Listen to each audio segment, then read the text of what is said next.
മിശിഹായിൽ സ്നേഹമുള്ള സഹോദരി സഹോദരന്മാരെ, ജൂലൈ 3 മാർത്തോമാ ശ്ലീഹായുടെ ദുഃഖ്രാന തിരുനാളിൻ്റെ എല്ലാവിധ ആശംസകളും പ്രാർത്ഥനാപൂർവം നേരുന്നു. യോഹന്നാൻ്റെ സുവിശേഷം 11 അധ്യായം 16 തിരുവചനം, നമുക്ക് മരിക്കുവാൻ അവനോടുകൂടെ പോകാം. ക്രിസ്തുവിനോട് അരുളി ചെയ്ത് മറ്റു ശിഷ്യന്മാർക്ക് ധൈര്യം പകർന്നു നൽകിയ തോമാസ് ശ്ലീഹ AD 52 നവംബർ 21 ഭാരതത്തിൽ കൊടുങ്ങല്ലൂരിൽ മുസേരിയൂസിൽ ജലമാർഗം വന്ന് അവിടെ നിന്ന് പാലിയൂരിൽ തളിയക്കുളത്തിൽ തർപ്പണാത്ഭുതം നടത്തി നമ്മുടെ പൂർവികർക്ക് ജ്ഞാനസ്നാനം നൽകി. കോട്ടക്കാവ്, കോക്കമംഗലം, കൊല്ലം, നിരണം, നിലയ്ക്കൽ എന്നീ സ്ഥലങ്ങളിൽ ക്രിസ്തുവിനെ പ്രഘോഷിച്ചുകൊണ്ട് കുരിശുകൾ സ്ഥാപിച്ച് ക്രൈസ്തവ സമൂഹങ്ങൾക്ക് രൂപം നൽകിക്കൊണ്ട് മൈലാപ്പൂരിലെ ചിന്നമലയിൽ AD 72 ജൂലൈ 3 രക്തസാക്ഷിത്വം വരിച്ചതിൻ്റെ ഓർമ്മയാണ് ദുഃഖ്രാന തിരുനാൾ. 1953 ഓർമ്മ തിരുനാളാണ്. ആഗോള സഭയോടൊപ്പം സീറോ മലബാർ സഭയും നമ്മൾക്ക് വിശ്വാസം പകർന്നു നൽകിയ മാർത്തോമാ ശ്ലീഹായുടെ ഓർമ്മ തിരുനാൾ ആഘോഷിക്കുമ്പോൾ മാർത്തോമാ ശ്ലീഹ ഇന്ന് നമ്മൾക്ക് പകർന്നു നൽകുന്ന സന്ദേശം എന്താണെന്ന് വിചിന്തനം ചെയ്യുന്നത് എല്ലാം കൊണ്ടും ഉചിതമാണ്. സുവിശേഷങ്ങളിലും സഭയുടെ ആദ്യ പാരമ്പര്യങ്ങളിലൊക്കെ മാർത്തോമാ ശ്ലീഹായെ സംശയിക്കുന്ന തോമയായിട്ടാണ് ചിത്രീകരിക്കുക. അതിന് പ്രധാനപ്പെട്ട ഒരു കാരണമുണ്ട്. ഉത്തിതനായ ഈശോ മറ്റു ശിഷ്യന്മാർക്ക് പല പ്രാവശ്യം പ്രത്യക്ഷപ്പെട്ടപ്പോൾ തോമാസ് ശ്ലീഹായ്ക്ക് മാത്രം ക്രിസ്തുനാഥൻ പ്രത്യക്ഷപ്പെട്ടില്ല. അന്ന് മറ്റു ശിഷ്യന്മാരോട് തോമാസ് ശ്ലീഹ കൊടുത്തൊരു വാഗ്ദാനമാണ്, ഉത്തിതനായ ഈശോയെ കണ്ട് മാത്രമേ ഞാൻ വിശ്വസിക്കൂ.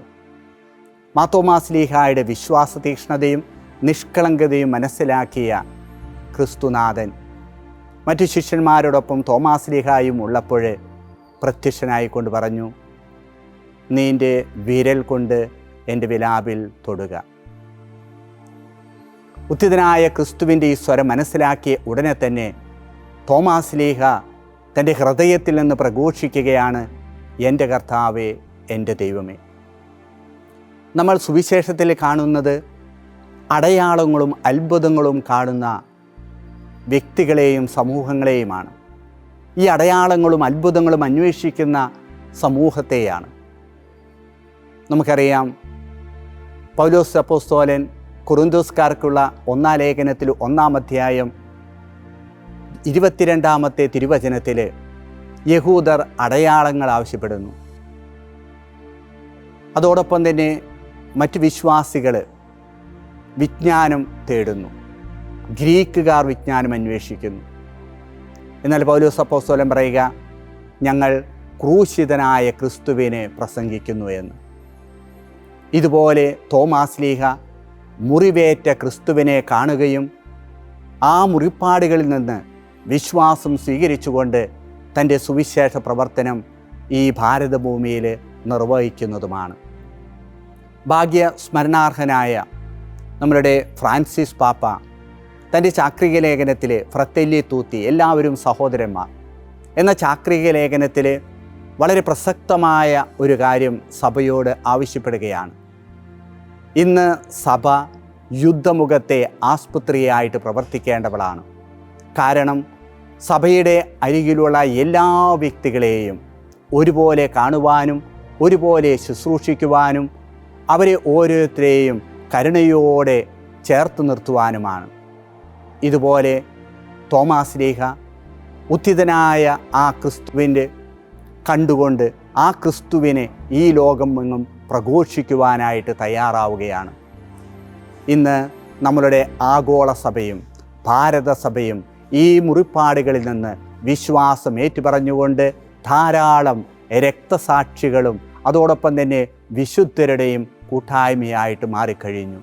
1994 ഫെബ്രുവരി 25 ഇൻഡോറിൽ വെച്ച് സമഞ്ജർ സിംഗിൽ നിന്ന് രക്തസാക്ഷിത്വം ഏറ്റുവാങ്ങിയ റാണി മരിയ 1999 ജനുവരി 25 ബംഗജദ്രാൽ സമൂഹത്തിൽ നിന്ന് കൊല ചെയ്യപ്പെട്ട ഗ്രഹാം സ്റ്റെയിൻസ്, 10ഉം 6ഉം വയസ്സുകളായ തിമോത്തിയും പീറ്ററും ഈ മുറിവേറ്റ ക്രിസ്തുവിനെ പ്രഘോഷിച്ചവരാണ്. കഴിഞ്ഞ വർഷങ്ങൾക്ക് മുൻപ് വത്തിക്കാനിൽ പരിശുദ്ധ പിതാവ് നാമകരണം ചെയ്യപ്പെട്ട ദൈവസഹായം പിള്ള, ഇവരെല്ലാവരും ഈ മുറിവേറ്റ ക്രിസ്തുവിനെ പ്രഘോഷിച്ചവരാണ്. സ്നേഹമുള്ളവരെ, നമ്മളെ ആദിമകാലത്ത് നസ്രാണി ക്രിസ്ത്യാനികളെന്നാണ് അറിയപ്പെട്ടിരുന്നത്. നമ്മുടെ പൂർവികരായ ഈ നസ്രാണി ക്രിസ്ത്യാനികൾ ഭാരത സഭയ്ക്ക് അവരുടേതായ തനതായ വ്യക്തിമുദ്ര പതിപ്പിച്ചിട്ടുള്ളവരാണ്. സാമൂഹികവും സാംസ്കാരികവും രാഷ്ട്രീയവുമായ ഉന്നമനത്തിന് ഈ ഭാരതത്തെ പടിപടിയായിട്ട് ഉയർത്തുവാനായി നമ്മുടെ പൂർവികരായ ഈ നസ്രാണി ക്രിസ്ത്യാനികൾ ചെയ്ത സംഭാവനകൾ ഏറ്റവും വിലപ്പെട്ടതാണ്. എന്തുകൊണ്ടാണ് നസ്രാണികൾ എന്ന് വിളിക്കപ്പെടുക? നസ്രായനായ ക്രിസ്തുവിനെ അനുകരിക്കുന്നവരും ആ ക്രിസ്തുവിൻ്റെ വിശ്വാസം ഏറ്റുപറയുന്നവരുമാണ്. ഇതുപോലെ നമ്മളെ വിളിക്കുന്ന മറ്റൊരു പേരാണ് മാർഗവാസികളെന്ന്. എന്താണ് മാർഗവാസികളുടെ അർത്ഥം? മാർഗമെന്ന് പറഞ്ഞാൽ ക്രിസ്തുവാണ്. ആ ക്രിസ്തുവിൽ വസിക്കുന്നവരും ആ ക്രിസ്തുവിൽ ചരിക്കുന്നവരുമാണ്. ഇന്ന് നമ്മളുടേതായ ഈ സമുദായം ഭാരതത്തിന് നൽകിയ ഈ സംഭാവനകൾ പലരും അത് തമസ്കരിക്കുകയും നമ്മളുടെ ആ പങ്ക് ചെറുതാക്കി കാണിക്കുകയും ചെയ്യുന്ന കാലഘട്ടത്തിലാണ് നമ്മൾ ജീവിക്കുക.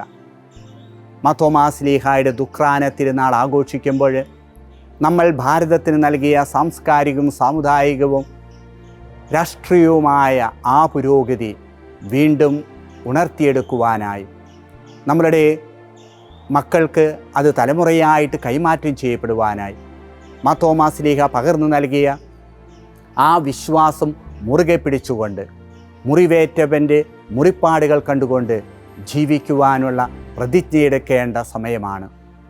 മാർത്തോമാ ശ്ലീഹായുടെ ദുഃഖാന തിരുനാൾ ആഘോഷിക്കുമ്പോൾ ഈ ആഗോള സഭയോട് ചേർന്നുകൊണ്ട് സീറോ മലബാർ സഭയിലുള്ള ഓരോരുത്തരും മാർത്തോമാ ശ്ലീഹായുടെ അവിശ്വാസ ദീപം മറ്റുള്ളവർക്ക് തെളിയിച്ചു കാണിക്കുവാൻ, ആ വിശ്വാസ ദീപത്തിൽ നിന്നുള്ള പ്രകാശം സ്വീകരിക്കുന്നത് പോലെ നമ്മളും വിശ്വാസം സ്വീകരിച്ചുകൊണ്ട് നമ്മളുടെ പിൻതലമുറയ്ക്ക് ഈ വിശ്വാസം പകർന്നു നൽകുവാൻ സഹായിക്കട്ടെ എന്ന് ആശംസിച്ചുകൊണ്ട് ഒരിക്കൽ കൂടെ നിങ്ങൾക്കെല്ലാവർക്കും മാർത്തോമാ ശ്ലീഹായുടെ ദുഃഖാന തിരുനാളിൻ്റെ എല്ലാ ആശംസകളും പ്രാർത്ഥനാപൂർവ്വം നേരുന്നു.